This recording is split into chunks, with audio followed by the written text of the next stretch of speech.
क्या आप परमेश्वर की आराधना आत्मा और सच्चाई से करते हैं? सर्वशक्तिमान परमेश्वर कहते हैं, एक सामान्य आध्यात्मिक जीवन परमेश्वर के सामने जिया जाने वाला जीवन है। प्रार्थना करते समय एक व्यक्ति परमेश्वर के सामने अपना हृदय शांत कर सकता है और प्रार्थना के माध्यम से वह पवित्र आत्मा के प्रबोधन की तलाश कर सकता है, परमेश्वर के वचनों को जान सकता है और परमेश्वर की इच्छा को समझ सकता है। परमेश्वर के वचनों को खाने पीने से लोग उसके मौजूदा कार्य के बारे में अधिक स्पष्ट और अधिक गहन समझ प्राप्त कर सकते हैं। वे अभ्यास का एक नया मार्ग भी प्राप्त कर सकते हैं और वे पुराने मार्ग से चिपके नहीं रहेंगे जिसका वे अभ्यास करते हैं।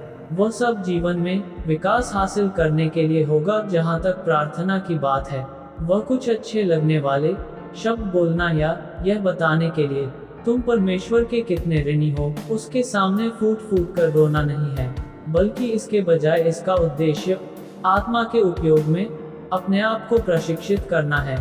परमेश्वर के सामने अपने हृदय को शांत होने देना है।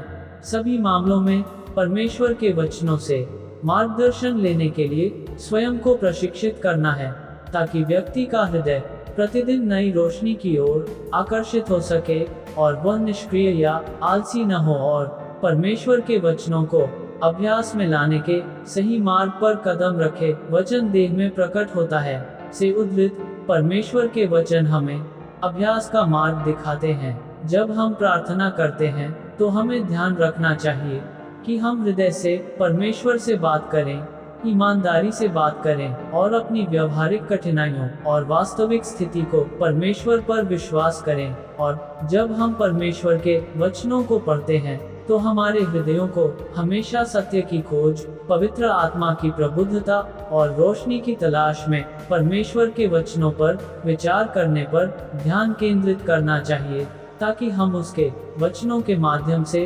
परमेश्वर की इच्छा को समझ सकें, परमेश्वर को जान सकें और एक मार्ग प्राप्त कर सकें। अभ्यास और प्रवेश के केवल यह आत्मा और सच्चाई से परमेश्वर की आराधना करना है।